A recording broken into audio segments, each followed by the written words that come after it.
Welcome to Energetic Advantage, the podcast where energy isn't woo, it's your edge. I'm your host, Jessica Serrato, intuitive strategist, lifelong pattern decoder, lover of numbers, and energetic guide for visionary leaders. Around here, we go energy first, strategy second.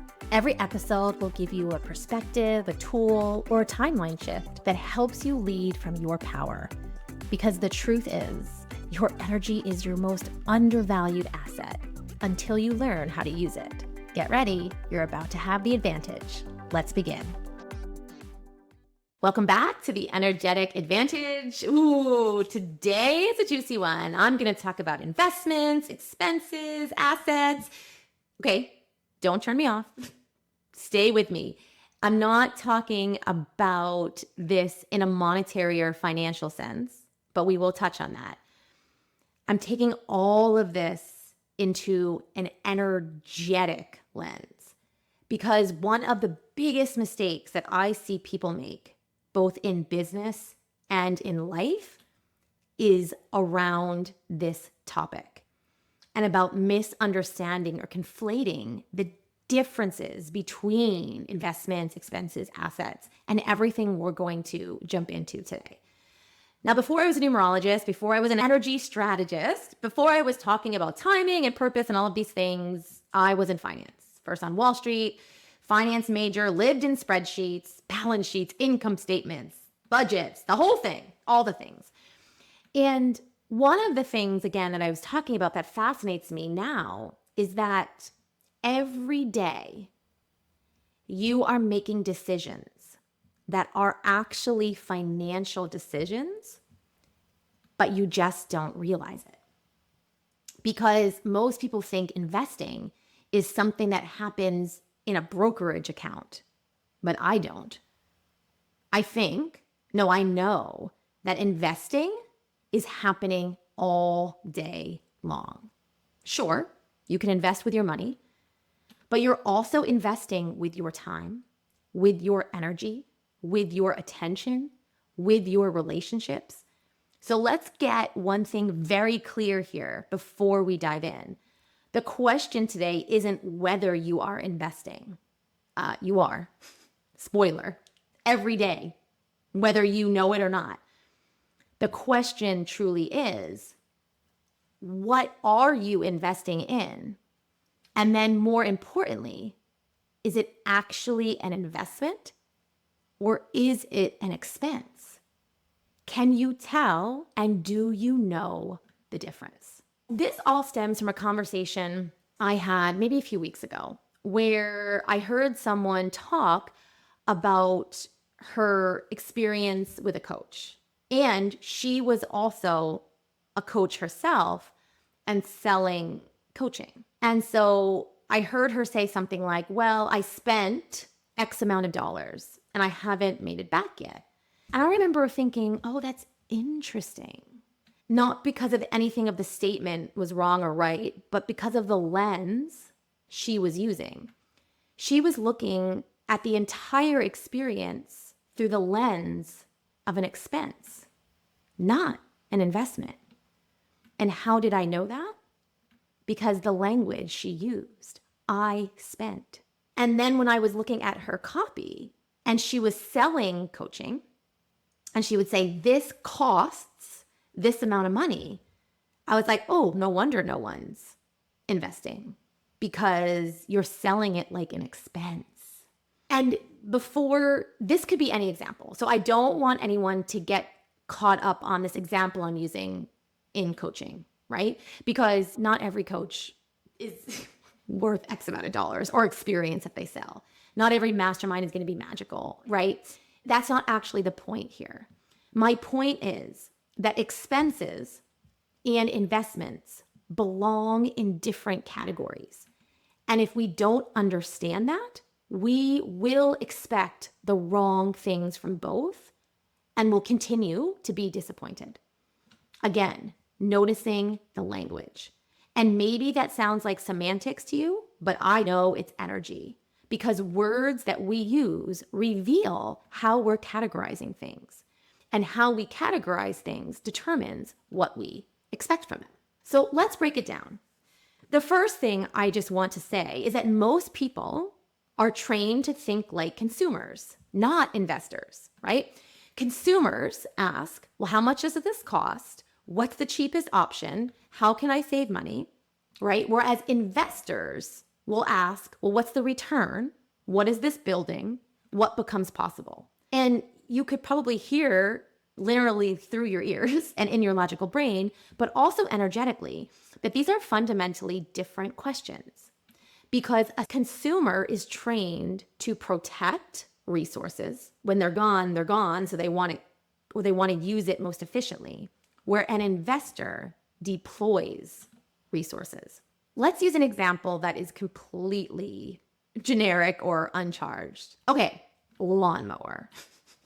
Imagine someone buys a lawnmower for themselves. That's an expense. But now imagine someone buys a lawnmower and starts a landscaping company. Same purchase, completely different category. One preserves, one produces. The object, the thing that was bought, is identical, but the intention is different. Let's talk Wall Street for a second. Stay with me. Because obviously there are so many different statements we can use, but let's just talk about the income statement and the balance sheet. And again, you can think about this in terms of money, but really it's about energy. It's not going to become an accounting class, I promise, but this distinction really matters. The income statement is all about a period of time. What came in, what went out, what did it cost, what was the profit? This is where expenses live. Expenses like rent, internet, insurance, software subscriptions, office supplies, Zoom, right? Expenses reduce profit. That's literally their job. Expenses are necessary. They maintain the business. They support the current reality. Then there's the balance sheet. And the balance sheet asks a completely different question. What assets do we own? What creates future value? What appreciates? What depreciates? What increases capacity? What increases leverage? What creates future opportunity? And this is where I think entrepreneurs, business owners sometimes get themselves into trouble because they start to take something that belongs on the balance sheet and put it or judge it or expect it like it's something on the income statement. And so again, going back to that coaching example, when am I getting my X amount of dollars back? That's an income statement question. That's an expense question. But if we looked at it differently as an investment, well, what assets did you acquire? Did you become a better decision maker? Did you gain confidence? Did you meet someone who changed your trajectory? Did you finally launch the thing you've been talking about for 3 years? Because those are assets. And assets often continue producing value long after the money is gone. One of the things that I've learned, not only on Wall Street, but in my years as finance and even currently as an investor today, is that sophisticated or experienced or confident investors do not obsess over cost. They do obsess over value, right? Nobody, oh my gosh, this is such a funny example. Nobody buys a commercial building and says, wow, that building was expensive. Of course it was. Duh. That's not the question.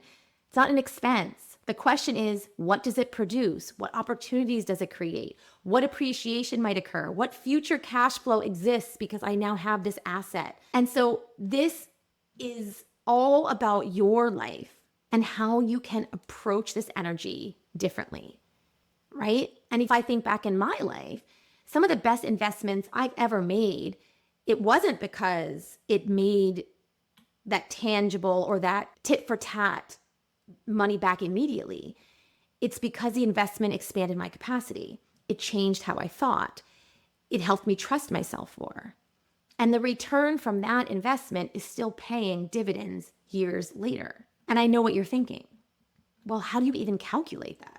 How do you calculate the value of finally trusting yourself? How do you calculate the value of clarity? How do you calculate the value of making this decision? And that the answer is so annoying. You can't, at least not neatly or in a way that can make sense to our logical brain. But you can really look at this ROI in your energy, and it is then that you know it is valuable. And this is where we're going to take it even deeper, because this isn't simply a business conversation. I know you know this already, but I just have to say it. This is a life conversation.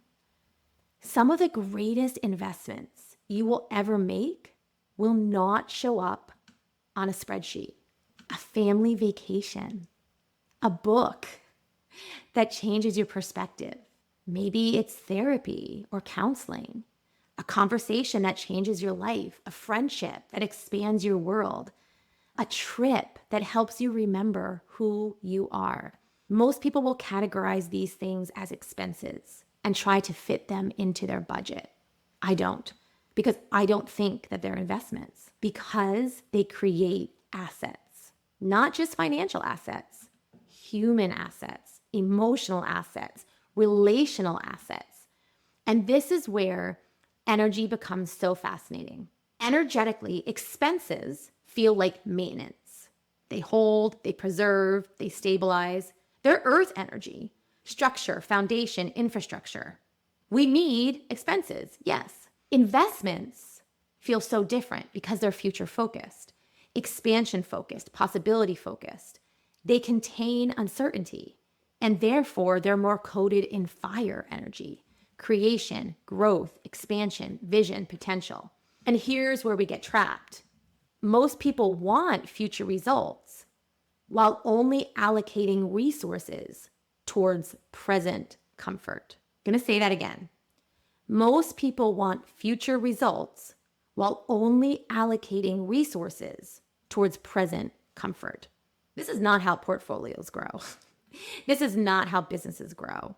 This is not how people grow, because growth requires allocating resources toward a future that doesn't exist yet. And I get it. This is why investments feel scary, because every true investment requires faith, and expenses don't require faith. I don't buy an orange and need trust that I'm going to eat it. No, right? But this faith that the future asset will become more than the current resource. And even when I say this, not everything is binary. So we've talked about expenses and investments. And I also think there's a third category that we haven't quite talked about, and it's leaks. So let's talk about leaks, because leaks are expensive and not just financially, energetically. So a leak is something that neither maintains nor multiplies, it just drains. And typically leaks come from stagnancy. So staying in a relationship you've outgrown, avoiding a difficult conversation, living in indecision. Of course, stagnancy also means procrastination. So it could be scrolling for 3 hours, constantly starting over, buying programs, doing certifications that you never implement, complaining about a problem that you are unwilling to solve. Those are leaks. And if you are spending more energy managing those leaks than building assets, that is expensive. And I know this because the most expensive things in life rarely come via an invoice, right? They come from indecision, from waiting, from avoidance, from not having the difficult conversations, from ignoring your health, from refusing to ask for help, playing small. These can cost years. They can cost you relationships, dreams. And yet these things never show up on this credit card statement. And when I think about the energy that really shifted for me is this knowing that resources are meant to be allocated, not hoarded. And if we think about this, money is a resource, time is a resource, attention is a resource, energy is a resource, confidence is a resource, right? And every day we are allocating these resources somewhere. So the question is, where? Because your life is a portfolio, and every single decision is a vote. Every yes, every no, every dollar, every hour, every commitment, you're building something. And the question is, what asset are you building? And so many of us look to others about how we should invest, right? Or how we can allocate these things. And of course, I'm coming through the lens of a numerologist, which says people just don't earn differently. They don't just spend differently, they invest differently. And the reason why I think so many investment and money conversations become so frustrating is because often we're judging ourselves through someone else's risk lens, right? Or investment lens. What feels valuable to one person might feel completely irrational to another. And I've done a whole program on this. It's called Abundance Codes. And it's your unique chart and what it tells you about your risk tolerance, your investment style and strategy, and not just financially, although we do get into it in depth in that program, but financially as well, and what you value most. And so before we get into some scenarios here, I just want to invite you. It's a self-led course, lots of tangible, I'm laughing, spreadsheets to help you. We'll put the link in the show notes so you can check that out. But what I want to do here is just prove my point a little by giving you a little bit of information about yourself. And we'll do that by using the ruling number. So I'm going to share a little bit about how each ruling number tends to invest and what they like to invest in. And so if you don't yet know your ruling number, the first step is to calculate it. So you can do this now. I'll also put a downloadable free resource in the show notes that you can do this. But I want you to take your birth date and I want you to write it out into single digits. And then I want you to add up all of the digits of your birthday and until you get a number between 2 and 11. Okay? So I'm going to give you a second to do that. And now that you have your ruling number, I'll share a little bit of a tidbit of how you tend to invest. So if you are ruling number 2, you invest in people, in connection and partnership and community. A 2 will often spend money, time, and energy helping others succeed. And so the abundance lesson here is learning the difference between investing in a relationship and rescuing a relationship, and what are leaks and what are truly investments or expenses. If you are a ruling number 3, you like to invest in expression. A 3 invests in creativity, ideas, communication, visibility, experiences that allow them to be seen and heard. A 3 often spends money and time on things that help them express themselves more fully. The abundance lesson is trusting that expression itself can be an asset. But not every return comes through productivity. Sometimes your return comes through visibility. Ruling number 4, investing in evidence, right? So a 4 is interested in both possibility and probability. So if you're a 4, you're an excellent steward of resources. The abundance lesson is learning and realizing that not every return can be calculated in advance. And so you are going to need to trust opportunities before the evidence arrives. Ruling number 5, you love to invest in experiences. A 5 invests in expansion, adventure, travel, learning, freedom. You intuitively understand that experiences create value. And the abundance lesson here is learning when an experience is truly expanding you versus distracting you. Not every exciting thing is an investment or is meant to be one. Okay, ruling number 6, you invest in responsibility. You invest in people that you love. You invest in family, in clients, community, home, legacy. I find 6s often invest heavily in creating safety and support for others. But the abundance lesson for you, my 6, is remembering that you are also worthy of receiving investment. Not every resource needs to flow outward. You need to allow it to come inward as well. Ruling number 7. Ruling number 7s tend to invest in understanding. A 7 invests in wisdom, knowledge, mastery, research, depth. Often I find 7s are willing to spend money to understand something deeply. And the abundance lesson here is recognizing that eventually this knowledge must become action. At some point, the investment needs to leave the library and enter into the world. Okay, a few more numbers here. Ruling number 8, you are investing in leverage because 8s naturally understand assets, right? I love this about 8s. Systems, scale, influence, return. This is often the number that I find most naturally aligns with investment thinking. To all you 8s out there, it's like, how can I create a result that continues to produce value? And the abundance lesson is just remembering that not everything valuable can be measured immediately. And as you're hearing this, I'm sure you're starting to clue in about others in your life, being like, oh, that's so-and-so, or oh, that's so-and-so. And of course, you can use the same formula that I shared to find out their ruling numbers based on their birth date. So we have 3 more numbers. The ruling number 9 tends to invest in impact. A 9 invests in meaning, in contribution, in transformation, in mission, in humanity. A 9 will often invest in something because of what it changes for others. But the abundance lesson is understanding that impact and profitability are not enemies. You don't need to choose one or the other. A mission still requires resources, and you can and you deserve to be both impactful and profitable. Number 10. Oh, ruling number 10s. You invest in possibility, in potential.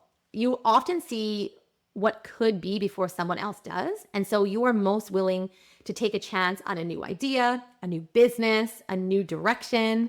And so the abundance lesson for a 10 isn't usually courage. It's about discernment. Because if everything looks possible, where do you place your resources? So a mature ruling number 10 learns that not every opportunity deserves an investment.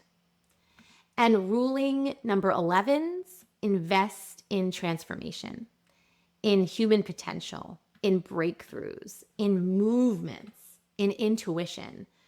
The 11 often spends resources following a feeling before the evidence exists. And the abundance lesson for the 11s are trusting your intuition while at the same time building the structures that allow others to follow. Because the greatest challenge for an 11 is not seeing the future. We can see the future with our eyes closed. Speaking from the perspective of ruling number 11, our challenge isn't seeing the future. It's actually translating that future into reality. And again, we go so much deeper into abundance codes where we look at your Saturn, at your Jupiter, what you naturally value, what you naturally invest in, what you avoid investing in, and really some tangible, real life ways that you can increase the value of your portfolio right away. And this is why I love energy work so much, because at its core, energy is allocation. Where's your attention going? Where is your life force going? Where is your focus going? Where is your money going? Where is your trust going, right? What are you funding? What are you feeding? Because whatever you are funding is growing. So here's really the reflection and the question that I want you to really consider today. The next time money leaves your bank account, the next time time leaves your calendar, the next time energy leaves your body, I want you to ask yourself, is this preserving, AKA, is it an expense? Is this multiplying? Is this an investment? Or is this taking away from? Is this leaking? Because once you start asking that question and really knowing the answer, everything will change. Because you will stop looking only at what things cost. You will start looking at what they can create. And these questions might be one of the most valuable investments you'll ever make, because every successful investor eventually learns the same lesson, which is wealth is not created by what passes through your hands. Wealth is what is created by what remains after you've allocated your resources. And from where I sit today, this is true in business, it's true in investing, and it's absolutely true in your life. And really diving into this can truly become one of your greatest energetic advantages. Thanks for being with me today. Thanks for coming through on this financial yet not so financial lesson. If this sparks something in you, if you're curious to learn more, reach out. I'm always happy to have a conversation in the DMs. Hope you have a beautiful day investing in things that matter to you. Thank you for investing your time with me here today. See you next time. Thanks for being here inside The Energetic Advantage. If today's episode opened something for you, share it, tag it, or send it to the person who popped into your mind. And remember, energy first, strategy second. Your advantage has always been in you. Now it's time to lead with it. See you next time.